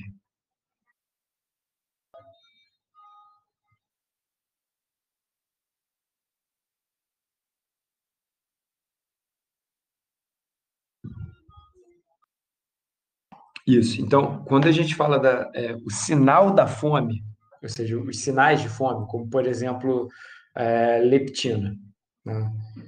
Então, a leptina é um hormônio liberado pelo tecido adiposo. Toda vez que esse hormônio aumenta, ele dá informação para o nosso cérebro de que tem muita energia, tem o estoque energético está alto. Então, eu não preciso ter tanta fome assim, ele inibe a fome. Quando a massa adiposa diminui, então a Mariana estava falando, acho que foi a Mariana, falou que perdeu 4 quilos já nessa quarentena. Se ela tiver perdido 4 quilos de massa gorda, que é uma questão importante, né? Se ela tiver perdido 4 quilos de massa gorda, a quantidade de leptina no sangue dela vai diminuir, porque é diretamente proporcional. Quanto maior a massa gorda, quanto mais tecido adiposo o sujeito tem, mais leptina ele tem. Se a massa gorda diminui, os níveis de leptina diminuem também. Então, eu não vou falar de uma condição de doença, mas numa condição normal, por exemplo, ali a situação da Bárbara, a massa gorda dela diminuiu, eu tenho uma notícia ruim para ela, que é o nível de leptina diminuiu. Se o nível de leptina diminuiu, a tendência é ela ter mais fome. Teve gente aí que talvez tenha ganho massa gorda. Se alguém aí ganhou massa gorda, a notícia boa é que o seu nível de leptina aumentou. Se tiver tudo funcionando bem com a percepção do hormônio leptina, com os receptores, com o seu hipotálamo, tudo certinho, a tendência é que você tenha menos fome. Vou dar um exemplo que fica mais claro sobre a leptina, só para a gente atender essa demanda aí de fome e saciedade que vocês têm agora. Imagina Natal e Ano Novo. Imagina ali Natal. Você faz a ceia de Natal, tá? Então, você come ali um grande volume de alimentos. Aí, normalmente, as pessoas, por uma questão social, no Natal, elas consomem muita comida, muito mais do que deveriam, tá? E aí, quando chega no dia seguinte, é de se esperar, tá? O usual é que a pessoa ela não tenha tanta fome assim para se alimentar no dia seguinte. Ela não esteja mais com tanta vontade de comer. Ela pode ter apetite, ela pode estar com desejo de comer algo saboroso que ela consumiu na noite anterior ou algo que ela não consumiu na noite anterior, mas ela pode estar com esse desejo ainda. Mas fome é de se esperar que ela não tenha muita fome no dia seguinte. Se a gente for pensar num período de tempo acumulado ali, Natal e Ano Novo, aquela semana de Natal e Ano Novo, o esperado é que lá no dia 1º, lá no dia 2 de janeiro, você não tenha fome.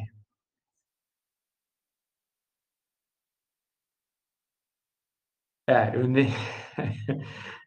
isso mesmo. Então, quando, pegando o gancho da Bárbara aí, esses alimentos todos típicos desse período aí do ano de Natal, Ano Novo, dessas ceias, faz com que vocês faz com que a gente, faz com que as pessoas consumam, em geral, mais alimentos do que normalmente consumiriam num jantar convencional. Por quê? Tem uma série de aspectos da alimentação que não estão relacionados com fisiologia, estão relacionados, que minha namorada está se divertindo aqui no salão, que não estão relacionados com fisiologia, estão relacionados com aspectos sociais da alimentação. Talvez quando você pensa em rabanada, você pensa na sua infância, você pensa ali em sensações prazerosas que não vieram da alimentação, mas sim da ambiência. E aí você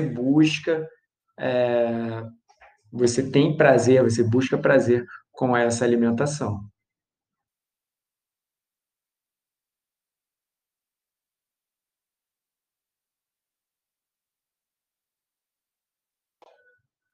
Então, tudo bem aqui? Voltando, voltando para o nosso jantar romântico aqui do Tiago com a sua namorada, que terminou mal, né? Terminou mal, mas se ela ama de verdade, ela vai continuar com ele, né? O jantar começou romântico, não terminou tão romântico assim, mas eles vão ter uma história engraçada para contar depois, e isso pode aumentar o vínculo desse casal, né? Bom, seguindo, o que a gente observou dessa integração toda que eu mostrei para vocês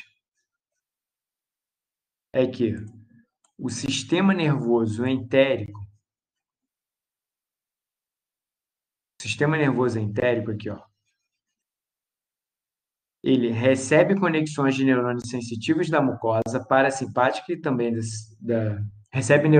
recebe conexões de neurônios sensitivos da mucosa, do sistema parasimpático e do parasimpático, e também pode atuar de maneira independente. Ele vai atuar de maneira independente quando ele não tiver outra possibilidade, quando for uma situação limite, tá? Ele não vai atuar de maneira independente, de maneira rebelde, não é?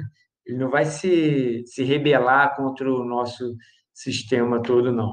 Ele vai atuar de maneira independente quando não tiver outra opção. E no caso do jantar aqui, o sistema nervoso central, o cérebro, não deixou outra opção a não ser o que aconteceu, tá? Bom, o... aqui a gente tem que lembrar o seguinte, né? Toda essa integração ela é modulada ao longo da vida.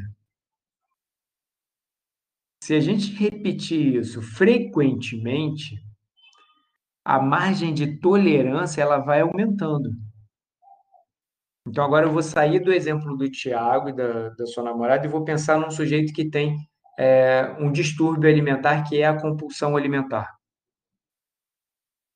Se o sujeito frequentemente ele faz um consumo alimentar exagerado, essas margens de limite elas vão aumentando. elas vão aumentando, fazendo com que, por exemplo, o estômago, que tem normalmente uma capacidade de 1 litro, 1,5 litro, passe para grandes volumes, como 2, 3 litros, até volumes maiores, né? Quando vocês veem aqueles seriados, aqueles programas do Discovery Home and Health, de grandes obesos, ali pessoas com 200 quilos, 300 quilos de massa corporal, esses indivíduos eles têm 6 litros de capacidade gástrica, 5 litros de capacidade gástrica. Então, eu estou falando de uma condição clínica em que essas margens elas foram esticadas em demasia ao longo de anos. Tá? Então, o estômago ele tem uma grande quantidade de músculo e o músculo ele vai se adaptando à sobrecarga. Da mesma forma que, por exemplo, o Igor busca sobrecarregar ali nos treinamentos para ter cada vez mais massa muscular, o estômago de um obeso ele vai aumentando a sua capacidade conforme ele vai sendo, entre aspas, treinado, ou seja, frequentemente estimulado a lidar com volumes grandes, né? Vamos lá. Esse é um lado do caminho, que é o lado da adaptação com aumento de capacidade gástrica. Existe o caminho contrário também, tá? O caminho contrário, eu digo que é mais difícil porque não é um caminho prazeroso. Nossa espécie evoluiu para ter prazer com a alimentação.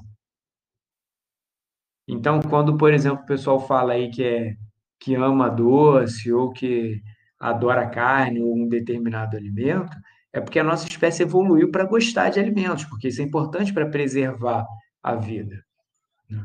O problema é que a gente vive num cenário cujo acesso ao alimento é muito mais difícil. Não só é mais difícil o acesso a alimentos com uma elevada densidade calórica, mas também o gasto energético que o homem primitivo precisava ter para acessar alimentos era muito maior do que o nosso.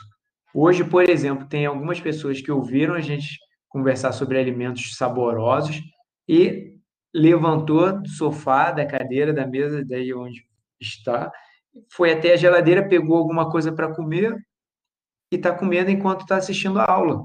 Gasto energético aumentou pouquíssimo para poder se alimentar.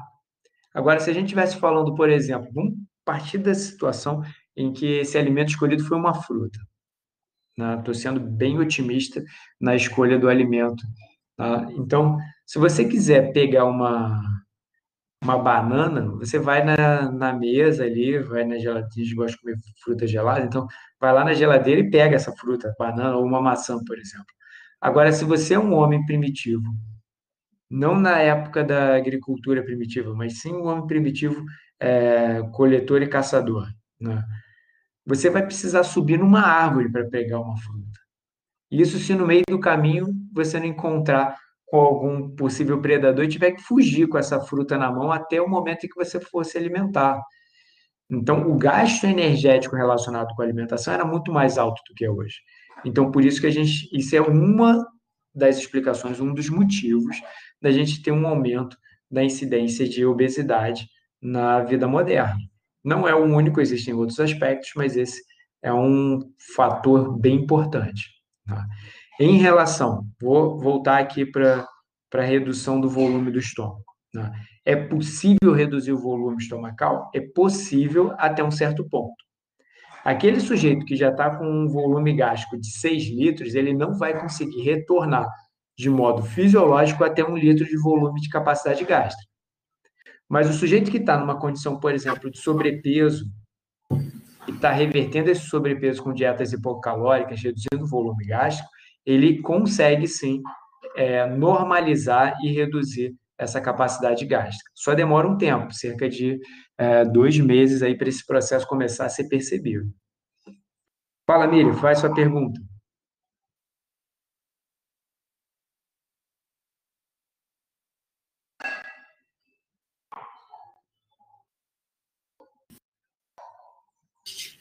Eu tô com interferência da internet, está toda hora caindo, aí quando volta faz essa chamada, desculpa. Ah, tá, tudo bem.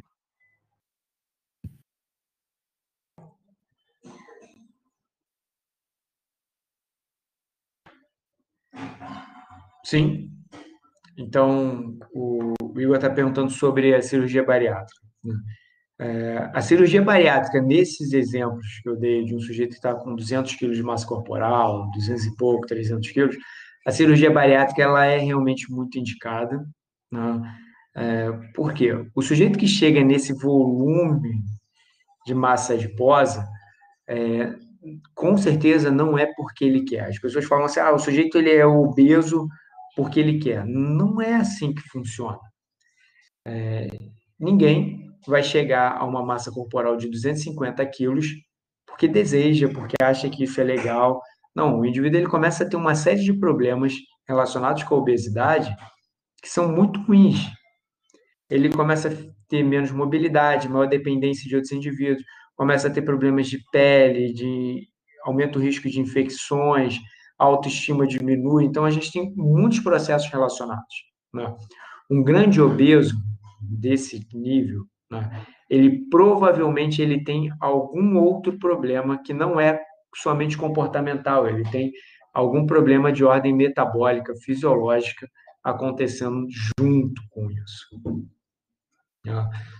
Então, nessa situação, quando você ouve o sujeito falar, eu tenho um problema hormonal e por isso eu tenho dificuldade de perder peso, é possível que seja um exemplo, sim, verdadeiro, né? É muito possível, inclusive.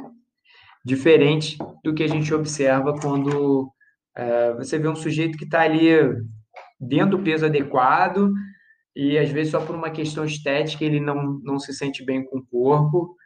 Então, nessa situação, provavelmente não é um desequilíbrio metabólico, e sim algum problema de ordem comportamental, algum desequilíbrio na vida desse indivíduo, tá? E aí, no caso do sujeito que tem 250 quilos, que tem um IMC, por exemplo, de 50, de 45, a cirurgia bariátrica ela é realmente bem importante e às vezes é até difícil realizar essa cirurgia, porque o risco cirúrgico desse paciente é muito alto. O risco dele ter problemas no procedimento operatório é muito elevado.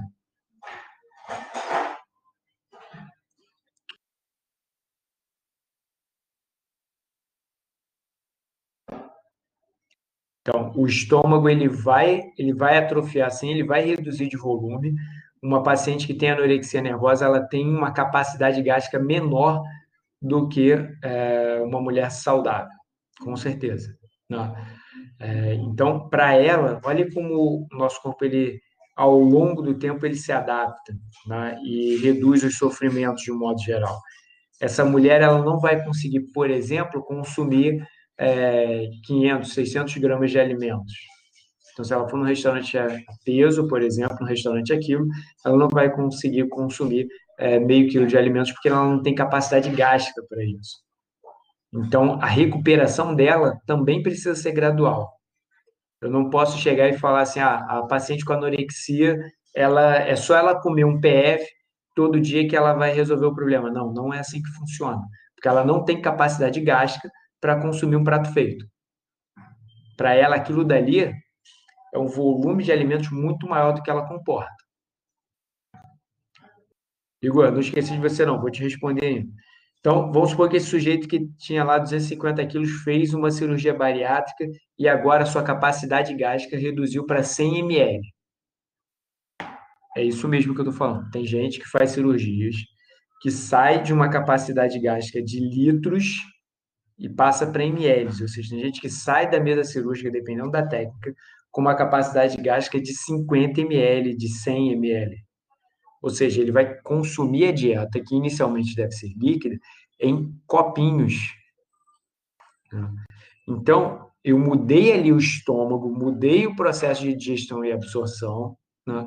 Mas eu não mudei o controle de fome e saciedade hipotalâmica. O hipotálamo dele continua o mesmo. Os desejos dele continuam os mesmos. Então, ele continua, por exemplo, com a vontade de consumir um grande volume de alimentos, mas ele não consegue. Pode ser que esse obeso ele seja um alcoólatra também. É possível, né? Ele não vai conseguir mais ficar embriagado tomando cerveja. Então, o que ele vai fazer? Ele vai mudando seu hábito alimentar. Então, ele vai passar a consumir, por exemplo, ao invés de cerveja, ele vai consumir uísque, vai consumir vodka, cachaça, para conseguir ter o resultado que é ficar embriagado. Ele vai, por exemplo, ao invés de consumir leite, ele vai consumir agora leite condensado, ele vai buscar alimentos que são muito palatáveis, com uma alta densidade calórica. Então, por isso que essa equipe que acompanha um paciente com pós-cirurgia bariátrica, na verdade, já desde antes, ela precisa ter psicólogo, ela precisa ter nutricionista, ela precisa ter endocrinologista. A tendência é que ele volte a ganhar peso se ele não for bem acompanhado e se ele não for bem avaliado. Mas pior do que ganhar peso é ele consumir muito mais alimentos do que ele consegue no pós-operatório, isso provocar uma lesão mecânica nas regiões que foram suturadas, que foram costuradas ali.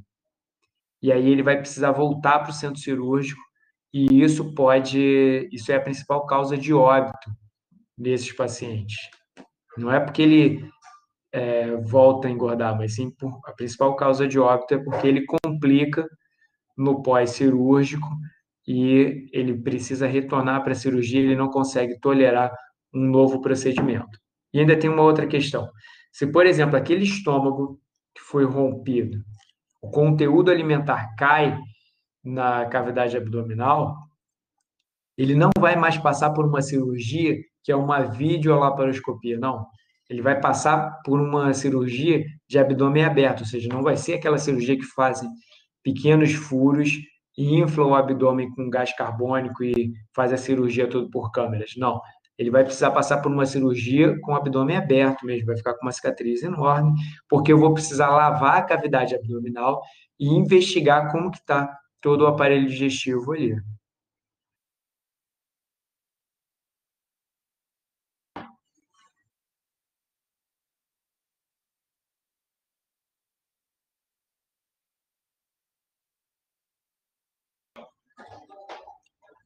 Foi? Dúvidas, perguntas, perguntas?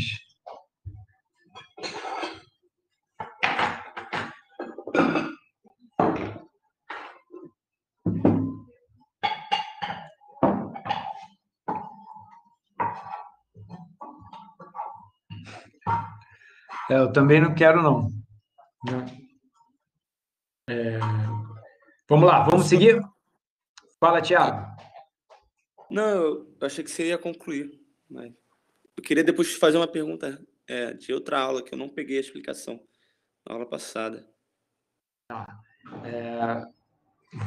Vamos por partes aí. Daqui a pouco a gente tira essa dúvida aí da aula passada.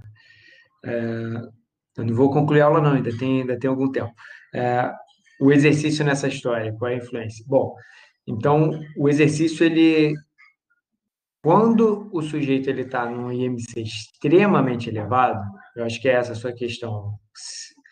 Quando ele está num IMC extremamente elevado, pode ser que ele não consiga fazer exercício físico de maneira clássica. Ele não vai conseguir, por exemplo, fazer uma caminhada, por exemplo, porque ele tem uma massa corporal extremamente alta e uma capacidade cardíaca que não comporta essa caminhada por longos períodos de tempo. Então, isso torna um problema, porque o gasto energético dele se torna muito baixo. Então, ele depende muito da dieta para reverter esse quadro. Agora, quando a gente está falando de um sujeito que está começando a ganhar peso, um sujeito que está em sobrepeso, por exemplo, o sujeito deveria pesar 70 quilos, está pesando 80. Para esse indivíduo, a atividade física ela é fundamental, importantíssima para prevenir e para reverter esse ganho de peso. Então, são duas situações diferentes em relação à atividade física. Para um obeso com um IMC de 45 ou até mais, a atividade física ela deve ser prescrita com muita, muita cautela. Até porque pensa o seguinte, quando a gente fala de uma caminhada, por exemplo, a Bárbara deve pesar 50 quilos. Para a Bárbara caminhar carregando 50 quilos, é 50 quilos que ela está transportando, tá? Agora, se a Bárbara pesasse, por exemplo, 100 quilos, é como se eu estivesse te dando uma mochila hoje com 40 quilos para você carregar. Se você carregar uma mochila com 40 quilos, não vai ser fácil, por exemplo, correr carregando 40 quilos. Não vai ser fácil andar por um longo período de tempo carregando 40 quilos. Então, uma pequena caminhada acaba sendo muito difícil. E por isso que o exercício físico num grande obeso ele deve ser prescrito com muita cautela, né? Agora, imagina um sujeito pesando 200 quilos. Ele precisa carregar 200 quilos de massa gorda. Na verdade, não são 200 quilos de massa gorda. A massa corporal que ele tinha mais esse excesso de peso. Então, vamos supor que ele está com 200 quilos, vamos supor que ele está com 130, 140 quilos de massa gorda.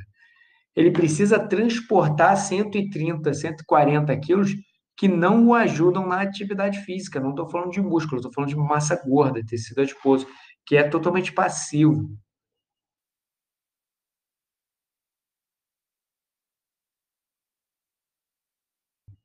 Então, por isso que a atividade física ela deve ser vista com muita cautela nessa situação.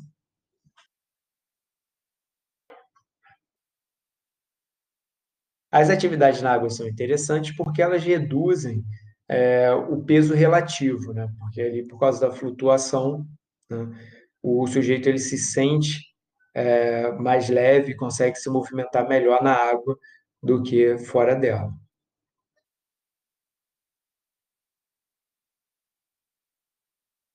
Mas a gente precisa para esse tipo de obesidade, a gente precisa de ambientes adaptados.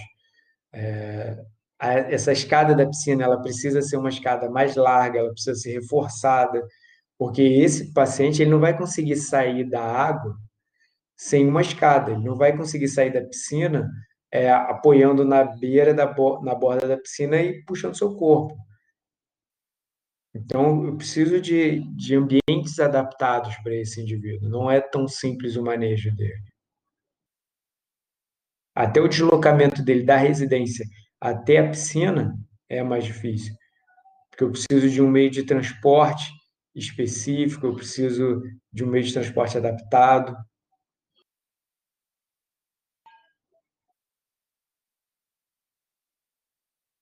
Tá. O exercício físico ele tem um efeito anorexigênico no momento da atividade física. Então, quando você começa a fazer atividade física, a sua fome ela é inibida. Então, se você resolve, por exemplo, sair correr, tem gente que corre toda manhã. Se o sujeito corre, ele não sente fome naquele momento. Agora, se ele não sair para correr, ele sente fome. Por quê? A atividade física ela exerce um efeito de inibitório sobre a fome no momento da atividade. Depois que essa atividade física termina, esse efeito ainda de inibição da fome ele persiste por algum tempo. E aí isso vai ser variável de indivíduo para indivíduo. Tem gente que termina a atividade física, passa 10 minutos e já está desesperado de fome. E tem gente que só vai sentir fome mesmo, depois de meia hora, 40 minutos. Mas no momento da atividade física, a fome ela fica inibida. Então, o normal é não sentir fome durante a atividade física. Uma atividade física significativa.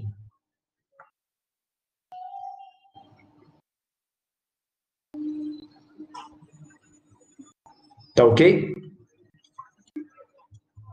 Então, o que a Mariana está colocando é um exemplo disso. Na hora, você não sente fome, mas o efeito da atividade física, por ser catabólico, depois de algum tempo, o sujeito vai ter fome. Então, tem gente que resolve começar a fazer atividade física para perder peso. O sujeito vai lá, começa a correr, pedalar, nadar, malhar e tudo mais, né? E aí, o que vai acontecer? Se ele fizer isso um dia ou dois somente e depois parar, ele vai ter uma resposta de estímulo de fome nos dias posteriores significativa. Mas como a atividade física parou, pode ser que fazer atividade física só uma ou duas vezes na semana gere uma repercussão de ter um saldo total de mais fome do que deveria ter. Então, é importante que, se você for começar a fazer atividade física, você comece e permaneça fazendo atividade física. Fazer atividade física uma vez por semana é péssimo. Então, é péssimo pensando na produção de espécies reativas de oxigênio, de radicais livres, mas também em relação ao controle de fome.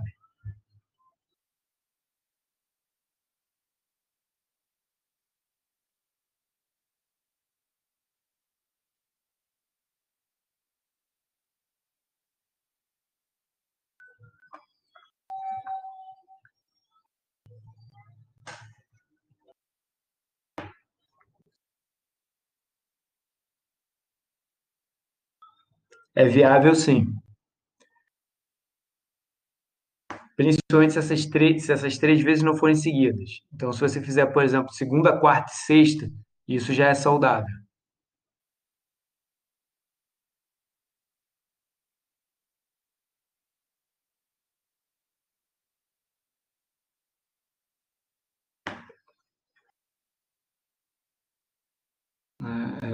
A gente aqui em casa, eu não vou mostrar os vídeos e tal, mas aqui em casa a gente tem feito atividade física com.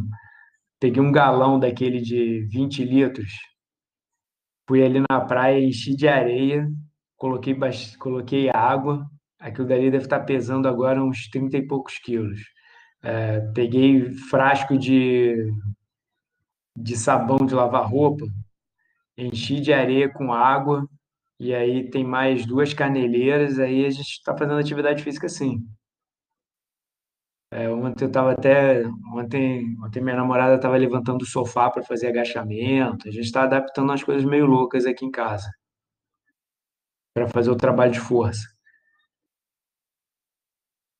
Fiz um, fiz um TRX de corda, e aí eu prendo ali na, prendo ali naquelas estruturas ali de fazer barra e paralela, e consigo fazer algumas coisas ali também. A ideia é não perder a frequência de treino, mesmo que não seja um treino ótimo, mesmo que não seja algo que vai gerar uma hipertrofia significativa, mas mantém o aspecto de saúde, que é o mais importante nesse momento. E também ajuda na parte psicológica, com certeza.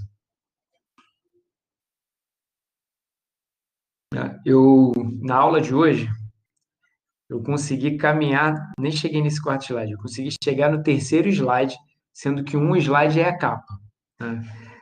Então, o que eu vou fazer agora? Eu vou tirar a dúvida do Thiago da outra aula, vou ver se surgem mais dúvidas relacionadas com isso, tá? E na próxima semana a gente dá sequência, tá? Prometo que não vou contar muita história na semana que vem, não, a gente já vai mais para o conteúdo.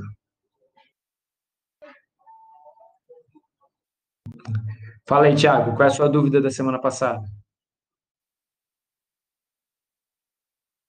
Alô? Alô? Aí foi. Na verdade, não é da aula passada, não, porque eu não estava presente. Mas é a respeito do sistema simpático e parasimpático, que eu não entendi nada. Perdi a Não, explicação, na verdade. não se joga para baixo, não. Fala que você não entendeu completamente, mas você entendeu alguma coisa. Vamos lá. Sistema simpático. O sistema simpático é o caminho, é o meio como o cérebro vai responder numa situação agressiva. Então, numa situação de risco para a vida. Então, se você está numa condição em que, por exemplo, você está estressado porque está em risco, você tem alguma coisa que está ameaçando a sua vida. E o termo é ameaçando a sua vida mesmo, porque às vezes ameaça não a sua integridade física, mas sim a sua vida, a maneira como você vive. Então, por exemplo, se você for demitido, ou se você passar por uma situação de sofrimento, o seu sistema simpático ele vai ficar ativo. Então, o sistema simpático é aquele relacionado com as respostas associadas à fuga e à luta. Então, toda vez que você precisa fugir, lutar, se defender, o seu sistema simpático ele estará ativo. E o sistema parasimpático ele faz o processo contrário. Fazendo a ligação com a aula de hoje, se você, por exemplo, no meio do jantar, voltando lá para a história do jantar, vamos supor que você acabou de comer comer a massa, você já fez a sua refeição, tá? Você ainda não consumiu a sobremesa, ou no momento que você está ali consumindo a sobremesa, de repente, um grupo de assaltantes entra no restaurante e começa a roubar todo mundo, dá tiro no teto e faz essas coisas. Essa situação estressante, ela vai provocar uma ativação do seu sistema simpático. O sistema simpático, ele vai inibir, por exemplo, a secreção gástrica. Você não vai ter mais secreção gástrica porque o sistema simpático está ativo. Pelo contrário, a secreção gástrica vai ser inibida. A fome que você estava sentindo, e você ainda tinha alguma fome ou algum apetite, isso vai ser totalmente inibido. Por quê? O sistema simpático ele vai colocar ativo aquilo que é fundamental para você manter a vida, a sobrevivência naquele momento. Então, por exemplo, o fluxo sanguíneo que estava direcionado para o aparelho digestivo em resposta à ativação parasimpática, agora ele vai ser inibido, ou seja, o sistema simpático ele vai inibir o fluxo sanguíneo para o estômago. O fluxo sanguíneo agora ele vai estar disponível para outras regiões que vão te ajudar a sobreviver nessa situação. Então, por exemplo, vai ser mais fácil levar sangue para a musculatura das pernas para que você consiga correr, ou para a musculatura do seu tronco, se você resolver lutar contra os assaltantes. Mas sempre quem toma a decisão é o seu cérebro. O seu cérebro é que vai tomar a decisão se você vai fugir ou lutar. Ele vai receber as informações da periferia e você vai tomar uma decisão. Pode não ser a melhor decisão a que você vai tomar, mas é a decisão que você tomou naquele momento. Tá? Esse é o sistema simpático. O sistema parasimpático, ele está relacionado com as atividades contrárias, com as atividades relacionadas ao relaxamento, relacionada à digestão, relacionado com a atividade sexual. Isso tudo está associado à ativação do sistema parasimpático. Por exemplo, o coração. Sistema simpático aumenta a frequência cardíaca, sistema parasimpático inibe a frequência cardíaca. Então, quando você está dormindo, prevalência do sistema parasimpático reduzindo a sua frequência cardíaca. Quando você está nessa condição de estresse lá do assalto, sistema simpático predominando, aumentando a frequência cardíaca.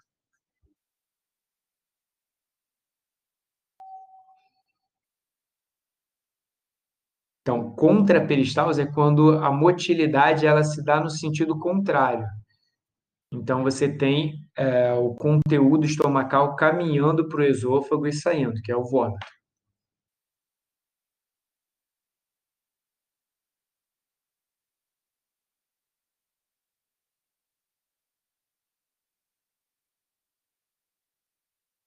Tá bom. Vamos lá. Vou pegar aqui as perguntas que eu não respondi. Semana passada eu não estava conseguindo segurar o sono. Tá, isso aí não. Reflexo. Tá, o medo é uma resposta do sistema simpático. Então, quando você tem medo, o medo é uma resposta fisiológica ao sistema simpático. Uma dúvida nas atividades físicas, os estímulos de hormônios, como por exemplo da felicidade, é puramente fisiológico ou psicológico? Tá, tua questão é boa, Igor, porque existe uma resposta, a endorfina, ela é liberada com a atividade física, até um certo nível de atividade física. Depois, quando a atividade física se torna muito extenuante, essa endorfina ela é menos liberada. Então, se você resolve, por exemplo, correr uma ultramaratona, aquele pessoal que faz a Jungle Marathon, vai correr 180, 200 quilômetros lá na floresta amazônica. Essa atividade física, ela passa de um limite que é saudável, ela passa do limite em que a endorfina ela é liberada. Bom, isso, a liberação de endorfina, a liberação de serotonina, que também ocorre na atividade física, ela dá essa sensação de estou satisfeito, estou bem com a atividade física, né? O efeito psicológico, até um pouco difícil da gente descrevê-lo de maneira concreta, tá? Mas o efeito psicológico, ele existe, tá? Então, quando você está numa condição de atividade física voluntária, ou seja, você quer fazer aquela atividade física, ou seja, isso favorece, isso facilita a liberação dessas endorfinas, desses neurotransmissores relacionados com a felicidade. Agora, se você está obrigado a fazer atividade física, por exemplo, lá no quartel, tinha corrida agrupada. Tinha gente que odiava aquela corrida agrupada. Aquela corrida que você vê o pelotão correndo ali, o grupamento correndo e o pessoal cantando. Tem gente que adora aquilo ali, tem gente que odeia. É uma atividade física involuntária. Você está sendo compulsoriamente obrigado, você está sendo obrigado a fazer aquela atividade física. Aquela atividade física, ela pode durar o mesmo tempo de uma outra atividade física que você faria de maneira voluntária. Só que a quantidade de endorfinas, de serotonina, de endorfina liberada vai ser menor quando você tem atividade física sendo obrigada. Então, o efeito psicológico ele é importante, sim, nessa sensação prazerosa.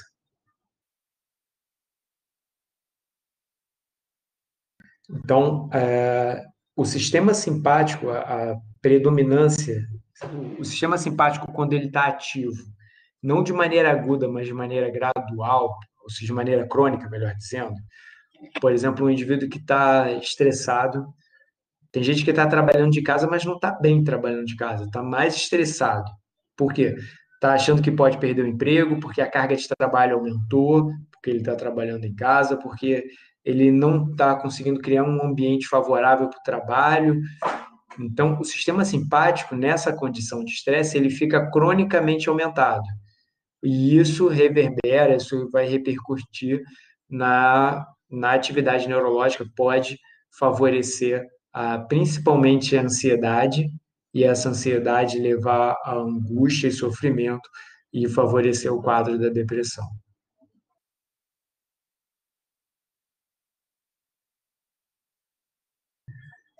Então, não é a depressão e a ansiedade elevando a atividade simpática, mas sim o caminho contrário.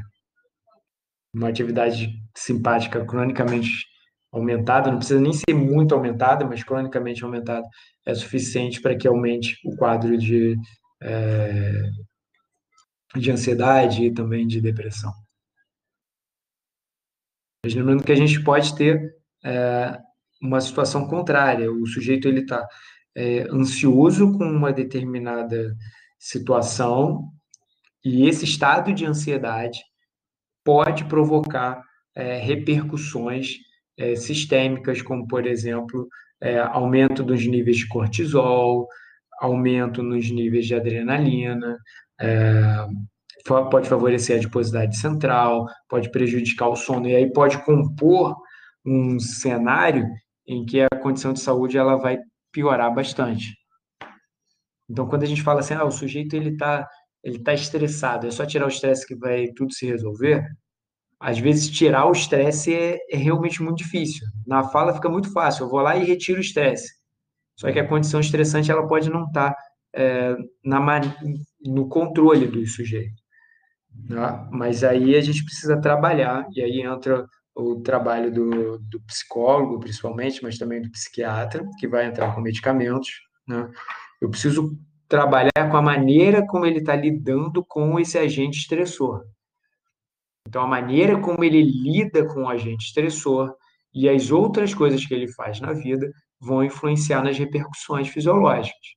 Então, se, por exemplo, ele busca meditação, atividade física, ou um hobby, ou alguma atividade que seja prazerosa para compensar isso, ele pode não ter nenhuma repercussão fisiológica. Tudo bem? Perguntas? Já comecei em digestão, já estou falando de ansiedade, depressão. Essa aula hoje está animada. Tudo certo? Meninas e rapazes, dúvidas, perguntas? Perguntas.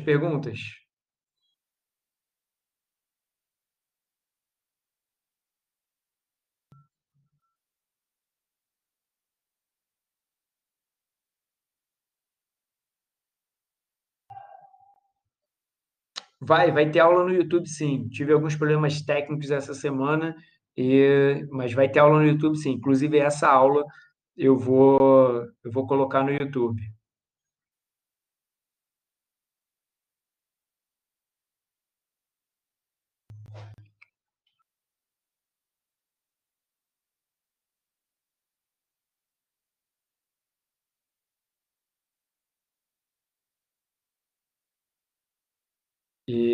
Aliás, isso é algo que eu não falei com vocês antes, mas é, as gravações elas duram só 14 dias, então só duram 2 semanas. Então, quando eu vou começar a passar as coisas lá para o YouTube, e aí vai ficar mais fácil para vocês acessarem em qualquer momento, tá?